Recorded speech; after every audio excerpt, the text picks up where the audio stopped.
नमस्कार विद्यार्थियों, मैं डॉक्टर विकास टेलर स्वागत करता हूं आज की कक्षा में। आज हम पढ़ेंगे अध्याय 25 पारिस्थितिकी के नियम का भाग 1। इस भाग में विद्यार्थियों हम देखेंगे पर्यावरण क्या होता है, पर्यावरण के कौन कौन से घटक पाए जाते हैं, जैविक घटक क्या है, अजैविक घटक क्या है, और इसमें आगे चल कर के पारिस्थितिकी तंत्र, पारिस्थितिकी जीवों, कई प्रकार के विभिन्न प्रकार के हम लोग यहाँ तथ्य पढ़ेंगे। सबसे पहले आता है पर्यावरण। पर्यावरण जहाँ तक बात हम करें तो इसका निर्माण दो शब्दों से हुआ है, एक होता है परि और एक होता है आवरण। अर्थात सजीव जो है जहाँ पाया जाता है, मान लीजिए ये हमारी पृथ्वी है और इस पृथ्वी के चारों तरफ, परि का मतलब होता है चारों तरफ और आवरण का मतलब होता है परत। अर्थात पृथ्वी के चारों तरफ एक विशेष प्रकार का आवरण पाया जाता है, वही हमारा पर्यावरण कहलाता है।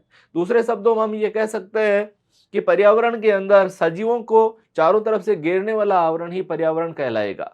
अर्थात पर्यावरण से आशय सजीवों के चारों तरफ और घेरने वाले तथा प्रभावित करने वाले सारे घटक जैसे भौतिक, रासायनिक और जैविक परिस्थितियों से होता है।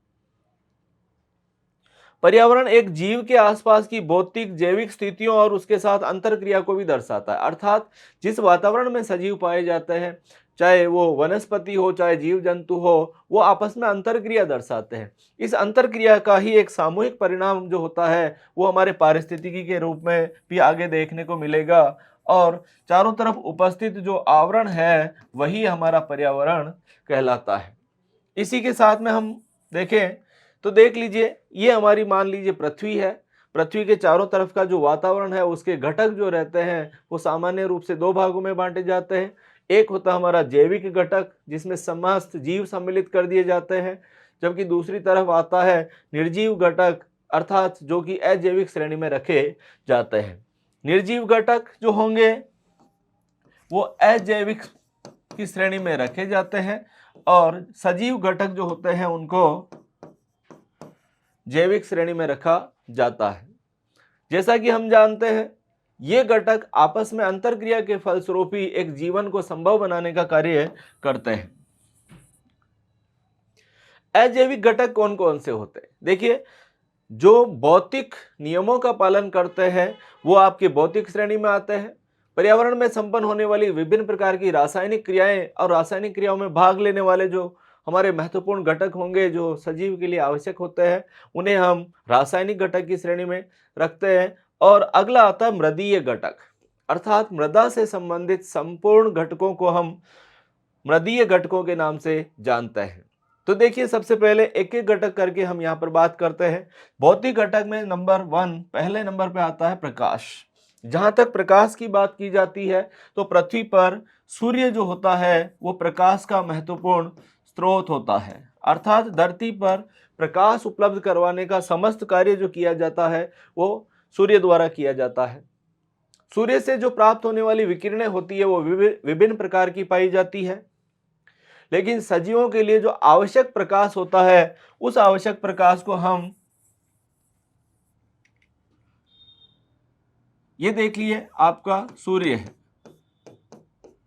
इससे आने वाली जो दृश्य प्रकाश की विकिरणें होती है वो हमारे लिए महत्वपूर्ण योगदान दर्शाती है। अर्थात सामान्य रूप से जो सूर्य से आने वाला सफेद प्रकाश है जो हमारे वातावरण के अंदर चारों हमें प्राप्त होता है वो तो दृश्य प्रकाश रहेगा, वही आपके सजीवों के जीवन के लिए आवश्यक होता है, क्योंकि इसकी जो तरंग दैर्ध्य होती है वो तरंग दैर्ध्य लगभग आपके 380 से लेकर 760 नैनोमीटर तक हमारे सजीवों के लिए महत्वपूर्ण होती है। प्रकाश के कई सारे घटक पारिस्थितिकी के लिए, सजीवों के लिए महत्वपूर्ण होता है, जिसमें एक आता है प्रकाश की अवधि, अर्थात प्रकाश कितने समय तक हमारे यहाँ धरती पर गिर रहा है। दूसरा महत्वपूर्ण घटक आता है कि इसकी तीव्रता कितनी है, और तीव्रता जो देखी जाती है वो भी आपके विभिन्न प्रकार के सजीवों को अलग अलग प्रकार से प्रभावित करेगी। साथ ही जो सूर्य का प्रकाश है उसकी जो गुणवत्ता है वो भी हमारे लिए महत्वपूर्ण होती है। सूर्य के प्रकाश की वजह से हमारे वातावरण का एक निश्चित तापमान बना रहता है जो जलवायु के अनुसार बदलता है। वह जो तापमान रहेगा जिसे हम कैपिटल टी द्वारा दर्शाते हैं, तापमान वास्तव में प्रकाश का ही एक परिणाम होता है। प्रत्येक सजीव के लिए एक निश्चित तापमान जो है उसके जीवन यापन के लिए आवश्यक रहेगा, क्योंकि कोशिकाओं में पाए जाने वाले एंजाइम जो है एक निश्चित तापमान पर आसपास ही कार्य करते हैं। अगला आता है हमारा आर्द्रता। आर्द्रता का मतलब होता है वातावरण में पाई जाने वाली जो नमी है या वाष्प जो रहती है वो इस श्रेणी में आती है। कभी भी अगर आर्द्रता की कमी हो जाती है तो सजीव का जो संगठन है वो प्रभावित होता है, उसका आवास प्रभावित होता है। अर्थात जिस स्थान पर आर्द्रता पाई जाती है वहां की वनस्पति और जंतु अलग होंगे, और जहां शुष्क वातावरण पाया जाता है, जैसे राजस्थान में पाया जाने वाला हमारा थार का मरुस्थल है, वो भी आपके निर्धारित करेगा कि वहां वनस्पति कैसी होगी और वहां रहने वाले जंतु कैसे होंगे। जबकि सदाबहार वनों के अंदर आर्द्रता का स्तर अलग रहता है, वो आर्द्रता का स्तर भी निर्धारित करता है कि आपके वनस्पति और जंतु का क्या स्थिति रहेगा। अगला आता है दाब। देखिए, सामान्य रूप से पृथ्वी पर वायुमंडल द्वारा जो एक मानक दाब लगाया जाता है वो दाब आपके वायुमंडलीय दाब कहलाता है। वायुमंडलीय दाब का सामान्यतया मान इसका 1 एटमॉस्फेरिक प्रेशर होता है, अर्थात 1 वायुमंडलीय दाब माना जाता है। तो इस प्रकार हमारे ये जो भौतिक घटक होते हैं ये हमारे लिए एक महत्वपूर्ण स्थान रखते हैं। इसी के बाद में आते हैं हमारा रासायनिक घटक। रासायनिक घटक में देखिए प्यारे विद्यार्थियों, यहाँ पर सजीवों के लिए और जंतुओं के लिए 2 महत्वपूर्ण घटक होंगे। एक होता है हमारी वायु। एक स्वस्थ वायुमंडल में जो एक वायु का संगठन होता है वो संगठन आपका सामान्य रूप से होता है नाइट्रोजन की मात्रा उसमें 78% पाई जाती है, ऑक्सीजन की मात्रा लगभग 21% पाई जाती है, कार्बन डाइऑक्साइड की मात्रा लगभग 0.02 से लेकर के 0.03% हो सकती है, और अन्य जो गैसें हैं वो भी पाई जा सकती है। अगर किसी वातावरण में अगर इन गैसों का संगठन परिवर्तित हो जाता है तो निसंदेह वो सजीवों को प्रभावित करेगा, वनस्पतियों को और जंतुओं को प्रभावित करेगा। तो जो वायु जो है वो हमारे वायुमंडल का निर्माण करती है। दूसरा हमारे यहाँ पर महत्वपूर्ण घटक आता है जल। जल जो होता है सब जानते हैं, जिसका सूत्र होता है H2O। ये एक सर्वश्रेष्ठ विलायक होता है तथा सजीव शरीर में, सजीव कोशिकाओं में संपन्न होने वाली समस्त जैव रासायनिक क्रियाएं जलीय माध्यम में संपन्न होती है। अर्थात जल जो है आपके सजीवों का निर्धारण करता है कि उसमें होने वाली कार्यकीय क्रियाएं, रासायनिक क्रियाएं, जैविक क्रियाएं किस प्रकार संपन्न होती है। इसी प्रकार आप देख सकते हैं मृदीय घटक। मृदा के बारे में हमने पिछले अध्याय में पढ़ा कि पृथ्वी के चारों तरफ पाया जाने वाला बाह्यतम आवरण जो कि बारीक कणों से निर्मित होता है, जिसमें कई प्रकार के पोषक तत्व, खनिज पदार्थ पाए जा सकते हैं, वो मृदा होती है। मृदा में सबसे पहले मृदा क्या है, मृदा का संगठन क्या होता है। विभिन्न स्थानों पर अलग अलग प्रकार की मृदाएं पाई जाती है जो वहां की वनस्पति का निर्धारण करेगी। मृदा में उपस्थित वायु जो होती है उसे मृदीय वायु या मृदा वायु के नाम से जानते हैं। ये पेड़ पौधों की जड़ों की वृद्धि के लिए आवश्यक होता है, और उसमें जो खनिज होंगे वो भी निर्भर करेगा कि वो मिट्टी कौन सी है। किसी स्थान पर आयरन के लवणों की अधिकता होती है, कहीं पर कॉपर की अधिकता होती है। तो ये जो मृदीय कारक होते हैं वो हमारे वातावरण में वनस्पतियों का निर्धारण करेंगे, और वनस्पति के प्रकार के आधार पर ही हमारे जंतुओं का निर्धारण होता है। जैविक घटक जो होते हैं वो क्या है? ऐसे घटक जो जैविक क्रियाएं प्रदर्शित करते हैं उन्हें हम जैविक घटक के नाम से जानते हैं। हमारे यहाँ पर जो जैविक घटक प्रयोग में लाए जाते हैं सामान्यतः इनको 3 श्रेणियों में बांटा जाता है। एक होता है स्वपोषी। ऐसे समस्त घटक जिनके द्वारा प्रकाश संश्लेषण किया जाता है या रासायनिक संश्लेषण करके अपने भोज्य पदार्थों का स्वयं निर्माण किया जाता है, वो स्वपोषी कहलाते हैं। स्वपोषियों में सामान्य रूप से हम हरित वनस्पति को सम्मिलित करते हैं जो प्रकाश संश्लेषण दर्शाती है, और इसके अलावा कुछ निम्न श्रेणी के सजीव होते हैं जिनको हम सामान्य रूप से साइनोबैक्टीरिया के नाम से या निम्न वर्गीय शैवालों के नाम से जानते हैं, वो भी स्वपोषी की श्रेणी में रखे जा सकते हैं। विषमपोषी किसे कहते हैं कि ऐसे संपूर्ण घटक जो अपने भोजन के लिए प्रत्यक्ष या अप्रत्यक्ष रूप से स्वपोषी पर निर्भर करते हैं, अर्थात इनकी निर्भरता दो प्रकार की संभव है। एक होती प्रत्यक्ष निर्भरता और एक होती है अप्रत्यक्ष निर्भरता। प्रत्यक्ष निर्भरता दर्शाने वाले जो घटक होंगे उन्हें हम विषमपोषी के नाम से जानेंगे। वो शाकाहारी श्रेणी में आते हैं, अर्थात शाकाहारी प्रत्यक्ष रूप से निर्भर करते हैं तथा अप्रत्यक्ष रूप से निर्भर रहने वाले समस्त घटकों को हम मांसाहारी के नाम से जानते हैं। कुछ घटक ऐसे भी पाए जाते हैं जो शाकाहार और मांसाहार दोनों का भक्षण करते हैं, उन्हें हम सर्वाहारी की श्रेणी में रखते हैं। अब घटक तीसरे महत्वपूर्ण जैविक घटक होते हैं, अर्थात हमारे पर्यावरण में ऐसे कुछ घटक पाए जाते हैं जैसे सूक्ष्म जीवों में जीवाणु और कवक पाए जाते हैं। ये हमारे विभिन्न प्रकार के घटकों का अपघटन करने का कार्य करते हैं। हो सकता है ये मृत पदार्थों का अपघटन करते हो और हो सकता है ये अपशिष्ट पदार्थों का अपघटन करते हो। निर्जीव घटक या अजैविक घटक के तीनों घटक हम आपको समझा चुके हैं और सजीव घटक जो है यहाँ पर भी अपन पूरी चर्चा कर चुके हैं, अर्थात कितने प्रकार होते हैं, कौन कौन से होते हैं, इनका क्या प्रभाव पड़ता है। अगला बिंदु आता है पारिस्थितिकी या इकोलॉजी किसे कहते हैं। जीवों के परस्पर व पर्यावरण के साथ अंतर संबंधों के वैज्ञानिक अध्ययन को पारिस्थितिकी कहते हैं। अर्थात हमारे यहाँ पर दो चीजें देखने को मिलेगी, एक होता है जैविक घटक और इस जैविक घटक की अंतर क्रिया करवानी है अजैविक घटक के साथ, अर्थात इनके जो परस्पर अंतर संबंध होते हैं उन अंतर संबंधों का वैज्ञानिक अध्ययन जो किया जाता है उसे हम इकोलॉजी या पारिस्थितिकी के नाम से जानते हैं। तो पारिस्थितिकी का अगर अध्ययन करना पड़ा है तो उसके लिए हमें जैविक घटकों की जानकारी होनी चाहिए, साथ ही अजैविक घटकों की जानकारी भी होनी चाहिए ताकि इसे पूर्ण रूपेण समझा जा सके।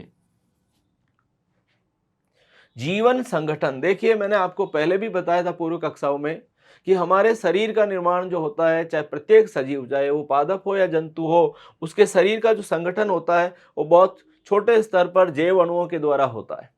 हम जानते हैं हमारे शरीर का निर्माण जैव अणुओं में कार्बोहाइड्रेट, प्रोटीन, वसा, खनिज पदार्थ मिलकर के निर्माण करते हैं। हमारी कोशिकाओं में जो केंद्रक होता है उसमें पाए जाने वाले गुणसूत्रों में आनुवांशिक पदार्थ के रूप में डीएनए पाया जाता है और डीएनए की क्रियाशील इकाई जो कि किसी को प्रोटीन कोड करती है उसे हम जीन कहते हैं। इस प्रकार जैव अणु मिलकर के हमारे कोशिका का निर्माण करते हैं। ये कोशिका जो होती है आपस में परस्पर सामूहिक रूप से ग्रुप बनाती है, उसे हम उत्तक कहते हैं। कई प्रकार के उत्तक मिलकर के अंग बनाते हैं, अंग मिलकर के तंत्र बनाते हैं, फिर उससे जीव का निर्माण होता है। एक ही प्रकार के जीवों का जो समूह पाया जाता है उन समूह को हम स्पीसीज या समष्टि के नाम से जानते हैं, अर्थात जो जाति होती है उसका एक अपना विशिष्ट गुणधर्म होता है, वो परस्पर प्रजनन दर्शाते हैं। और यदि एक ही जाति के सदस्यों का समूह होता है उसे हम समष्टि या जिसको अंग्रेजी में पॉपुलेशन के नाम से जानते हैं। किसी स्थान विशेष पर निवास करने वाली अलग अलग जो समष्टियां होती है अर्थात पॉपुलेशंस होती है, उनका जो समूह होता है उसे हम समुदाय के नाम से जानते हैं। और किसी स्थान विशेष पर निश्चित समय में निवास करने वाले विभिन्न समुदाय आपस में जब परस्पर मिल जाते हैं तो ये परितंत्र का निर्माण करते हैं। और किसी स्थान के विभिन्न परितंत्र मिलकर के बायोम या जीवोम का निर्माण करते हैं और सारे जीवोम यदि सामूहिक रूप से मिल जाते हैं तो वो एक बहुत बड़ा संगठन बनाते हैं जिसे हम जैव मंडल या बायोस्फीयर के नाम से जानते हैं। अर्थात निष्कर्षतः ये कहा जा सकता है कि जीवन की शुरुआत के लिए सबसे पहले आपके जैव अणुओं की आवश्यकता पड़ती है। ये जैव अणु आपके मिलकर के कोई ना कोई ऐसा रासायनिक पदार्थ बनाएंगे, जैव रासायनिक पदार्थ जो हमारे शरीर के लिए आवश्यक होगा, जैसे कि इसकी शुरुआत जीन से की और जैव मंडल पर समाप्त कर दी। तो मूल रूप से शुरुआत एक सूक्ष्म इकाई से होती है जो आगे जाकर के संपूर्ण पृथ्वी के रूप में समाप्त होती है। हमारी पृथ्वी का सबसे बड़ा जो जैवमंडल माना गया है वो संपूर्ण पृथ्वी को ही माना गया है। पर्यावरण का प्रत्यक्ष रूप से प्रभाव दर्शाने वाले जो जैविक संगठन के स्तर है उनमें पहले नंबर पर आता है आवास। आवास किसे कहते हैं, अर्थात रहने का स्थान जो होता है वो आवास कहलाता है। वो क्या है कि एक जनसंख्या का आवास निश्चित स्थान होता है जिसे वास कहा जाता है। जिसे हम कह सकते हैं ऊंट है, उसमें मरुस्थलीय गुणधर्म पाए जाते हैं, वो मरुस्थल में रहने के लिए अनुकूलित होता है, तो उसका जो आवास है वो मरुस्थलीय आवास हो जाएगा। लेकिन मछलियां जो होती है कहाँ पाई जाती है, जल में पाई जाती है, तो उसका आवास जलीय आवास कहलाता है। तो प्रत्येक सजीव, चाहे वो वनस्पति हो चाहे वो जंतु हो, एक निश्चित आवास के लिए अनुकूलित होते हैं। उस आवास में अनुकूलन के अनुसार ही वो अपना आवास निर्धारित करेंगे। अनुकूलन से आवास निर्धारित होता है, या यूं कह सकते हैं आवास द्वारा सजीवों में अनुकूलन का निर्माण होता है। आवास के संरचनात्मक संगठक के रूप में हम किन किन घटकों को सम्मिलित करते हैं। पहले नंबर पर आता है स्थान, अर्थात रहने के लिए जो जगह चाहिए उस जगह को हम स्थान के नाम से जानते हैं। अगर किसी सजीव को वहां रहना है, उस परिस्थिति में वहां खाद्य की उपस्थिति भी होना जरूरी है। खाद्य पदार्थ जो होता है वो अगर जंतु है तो वहां पर कार्बनिक प्रकृति का होना चाहिए, और अगर ये मान लीजिए वनस्पति है तो उस परिस्थिति में यह अकार्बनिक घटकों के रूप में होना चाहिए। जल की उपस्थिति बहुत महत्वपूर्ण होती है, क्योंकि जल ही एक ऐसा सार्वत्रिक विलायक है जो सजीव तंत्र के अंदर विलायक का कार्य करेगा। सारी जैव रासायनिक क्रियाएं जो होती है इसी माध्यम में संपन्न होती है। और आवरण या कवर, या इसे हम शरण स्थल के नाम से भी जानते हैं, कि संपूर्ण आवास आवश्यक नहीं हो कि रहने के काबिल हो, तो उसमें रहने वाली विशेष जगह जहां पर कि हम आराम से रह सकते हैं, जहां सजीव जीवित रह सकता है, वो शेल्टर के नाम से जाना जाता है। तो आवास के महत्वपूर्ण घटक अगर हम देखें तो उसमें पहले नंबर पे आता है आपका खाद्य पदार्थ, जल और शेल्टर। ये सारे मिलकर के एक हमारे आवास को निर्माण करने के लिए आवश्यक होते हैं। तो अगर आप चाहते हो कि कोई सजीव है आसानी से जीवन यापन करे, तो उसके लिए उसमें एक निश्चित और श्रेष्ठ आवास का होना आवश्यक होता है। इसी प्रकार निकेत और जीव जो होते हैं उनमें क्या संबंध है। एक शब्द आता है निकेत, इसकी परिभाषा पर प्रश्न आ सकता है। निकेत को हम नायक के नाम से जानते हैं। निकेत क्या है? निकेत पर अगर हम बात करें कि एक जाति विशेष की सभी गतिविधियां एवं संबंधों का योग, यानी कि प्रत्येक जाति जो होती है उसकी अपनी एक विशेष गुणधर्म होते हैं, विशेष गतिविधियां होती है, और उनके जो पारस्परिक संबंध है उन सभी का अगर योग कर दे, जिसके द्वारा वह अपने जाति जीवन यापन और प्रजनन के लिए आवश्यक होती है। अर्थात प्रत्येक जाति जो कि अपने एक निजी गुणधर्म रखती है, वो गुणधर्म जो है वो आपस में मिलकर के जीवन यापन और प्रजनन के लिए एक निश्चित संसाधनों का निर्माण करेगी, और वो जो संसाधन मिलकर के जिसका उपभोग करके जीवन यापन किया जाएगा वो एक सामूहिक रूप से निकेत के नाम से जाना जाता है। जिसे मानव पारिस्थितिकी निकेत क्या होगा? अगर ये प्रश्न आपसे पूछा जाए तो आप कहेंगे कि मानव को जीवन यापन के लिए नंबर 1 श्रेष्ठ आवास की आवश्यकता होती है। नंबर 2 उस मानव को रहने के लिए, अपनी गतिविधियों को संपन्न करने के लिए और भोजन संबंधी और जल संबंधी आवश्यकताओं को पूरा करने के लिए एक खाद्यान्न का स्रोत होना जरूरी है, जल स्रोत का होना जरूरी है। मानव जिस स्थान पर रह रहा है वहाँ एक श्रेष्ठ वायुमंडल होना चाहिए, या यूं कह सकते हैं कि वायुमंडल में गुणवत्ता अगर हवा की अच्छी है, वायु की अच्छी है, तो वो आसानी से स्वस्थ जीवन जिएगा। और ये जब सारे ही प्रकार के घटक अगर श्रेष्ठता पूर्वक उपलब्ध है तो वो आसानी से अपना जीवन यापन के साथ साथ प्रजनन की गतिविधि को संपन्न करता है और वो संसाधनों का उपभोग करता है। यही उसका निकेत या नायक के नाम से जाना जाता है। मानव का पारिस्थितिकी निकेत अगर आप समझना चाहते हो तो हमारे आसपास में ऐसे कौन कौन से सजीव पाए जाते हैं, वनस्पतियां पाई जाती है जो हमारे जीवन को आसान बनाती है। सबसे पहले हमें आवश्यकता पड़ती है फलों की, तो मानव को ऊपर उपस्थित होना आवश्यक है। दूध की प्राप्ति के लिए हम गाय पालते हैं। इसी प्रकार से अन्य जो जैविक घटक होते हैं, बहुत सारे जलीय जीव भी मानव को पोषक पदार्थ प्राप्त करते हैं, चाहे वो मछली हो सकती है, केकड़ा हो सकता है, मुर्गी हो सकती है। कोई भी सजीव जिसका प्रयोग अगर भोजन के रूप में किया जा सकता है वो समस्त हमारे लिए आवश्यक होंगे। दूसरी बात करते हैं, ये हमारी घास, अर्थात यहाँ पर हमने देखा कि विभिन्न प्रकार की वनस्पति प्लस जंतु मिलकर के मानव के जीवन को आसान बनाते हैं। ये मानव की पारिस्थितिकी निकेत का निर्माण करता है। इसी प्रकार से प्रत्येक सजीव जो कि एक निश्चित आवास में रहता है, उसके चारों तरफ जैविक अजैविक घटकों का एक पारस्परिक संबंध होगा और वो संबंध उसके जीवन को सुगम और आसान बनाने के लिए होता है। इसी को हम निकेत के नाम से जानते हैं। यहाँ पर आप देख सकते हो कि कोई भी अगर वनस्पति है या जंतु है, उसका जो उपभोग किया जाता है वहां पर रहने वाले अन्य जंतुओं द्वारा या सजीवों द्वारा वो अलग अलग हो सकता है। उदाहरण के तौर पर आप देख सकते हो कि एक ही पौधे के अलग अलग भागों को खाने वाले कीटों की जो है जाति अलग हो सकती है।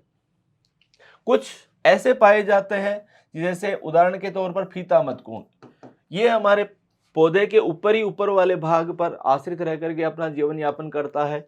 इसी प्रकार से हम कह सकते हैं ये जो प्रेरोस्लभ जो होता है, इसका लार्वा इसके नीचे की तरफ रह करके जीवन यापन करेगा, जबकि सर्पिल पत्र जो सुरभक नामक कीट होता है वो नीचे की तरफ रहता है। और कुछ ऐसे भी कृमि पाए जाते हैं, ऐसे सूक्ष्म जंतु पाए जाते हैं जो जड़ों में रह करके जीवन यापन करते हैं। अर्थात हम यहाँ पर कह सकते हैं कि यहाँ पर रिसोर्स पार्टीशनिंग हो गई, अर्थात संसाधनों के अंदर बंटवारा हो गया है ताकि ये आपस में इनमें स्पर्धा कर सके और जीवन यापन को आसान बनाया जा सके। ऐसी कई सारे उदाहरण हमारे दैनिक जीवन में भी देखने को मिलते हैं, जहां पर संसाधनों का प्रयोग करने वाले जो जीव होते हैं वो जीव आपके अलग अलग स्थान पर रह करके इसका प्रयोग करते हैं। अब अगला बिंदु आता है अनुकूलन किसे कहते हैं, अर्थात किसी विशेष वातावरण में जहां कोई सजीव रह करके अपने आप को ढाल लेता है ताकि जीवन आसान हो सके, वो सामान्य भाषा में अनुकूलन कहलाता है। जैसे मछलियां जलीय वातावरण के लिए अनुकूलित होती है, तो ऊंट होता है वो हमारे रेगिस्तान में रहने के लिए अनुकूलित होता है। सामान्य जीव जंतु जो होते हैं स्थलीय आवास के लिए अनुकूलित होते हैं। तो एक विशेष वातावरण में सुगमता पूर्वक जीवन व्यतीत करने एवं वंश वृद्धि को स्थायी परिवर्तन उत्पन्न होने की प्रक्रिया ही अनुकूलन कहलाती है। अर्थात कोई भी वनस्पति या जंतु जो किसी एक विशेष आवास में अपना आपको ढाल लेता, अनुकूलित हो जाता है, तो वो वहां स्थायित्व प्राप्त करेगा। स्थायित्व प्राप्ति के बाद में वो वंश वृद्धि करता है, अर्थात वो प्रजनन को बढ़ावा देता है। अनुकूलन के आनुवांशिक आधार होते हैं और उसी के अनुरूप जीवों में परिवर्तन हुए और विकासीय प्रक्रिया द्वारा अपने को सहज और पूर्ण बनाया गया। देखिए, जो भी जंतु जहां निवास करते हैं, जहां पाए जाते हैं, उनमें ये जो अनुकूलन का प्रभाव बना है वो एक आनुवांशिक पदार्थ के कारण बना है। साथ ही वातावरणीय परिस्थितियों ने भी उस सजीव को बदलने का प्रयास किया है और हजारों लाखों सालों में जाकर के ये एक ऐसा गुणधर्म बना है जिससे कि प्रत्येक जीव एक निश्चित वातावरण में आपके डल सके और अनुकूलित हो सके। पक्षियों में अगर अनुकूलन की बात करते हैं तो पक्षियों में चोंच का पाया जाना, अर्थात अगर पक्षियों में चोंच नहीं होती तो जो वो दाना चुगने की प्रवृत्ति होती है वो दाना उसके मुंह में नहीं जा पाता और पक्षियों का विनाश हो जाता है। इसी प्रकार से पक्षियों में उड़ने का गुणधर्म अगर है तो उसके अंदर पिच्छ पाए जाते हैं, फेदर्स पाए जाते हैं, जो उस पक्षी को एक वातावरण में उड़ करके एक स्थान से दूसरे स्थान पर जाने में महत्वपूर्ण योगदान करते हैं। अर्थात हम ये कह सकते हैं कि प्रत्येक सजीव में कोई न कोई अनुकूलन होगा। यहाँ पर जैसे पक्षियों का अनुकूलन दिया गया, अगर आपसे प्रश्न पूछ ले मछलियों के लिए अनुकूलन बताइए, तो मछलियाँ जल में पाई जाती है, ये उसका आवास हो गया। जलीय आवास में रहने के लिए उनको श्वसन के लिए जो आपके गलफड़े पाए जाते हैं, क्लोम पाए जाते हैं, जहाँ से ये ऑक्सीजन प्राप्त करता है। मछली जो होती है उसको तैरने के लिए उसमें पंख पाए जाते हैं। ये जो पंख पाए जाते हैं ये उसके लिए एक विशेष अनुकूलन प्रदान करते हैं। इसकी शरीर पर सल्क पाए जाते हैं। अर्थात प्रत्येक सजीव में एक निश्चित आवास में रहने के अनुकूलन पाए जाते हैं जो उसे उस आवास में स्थायित्व प्रदान करेंगे।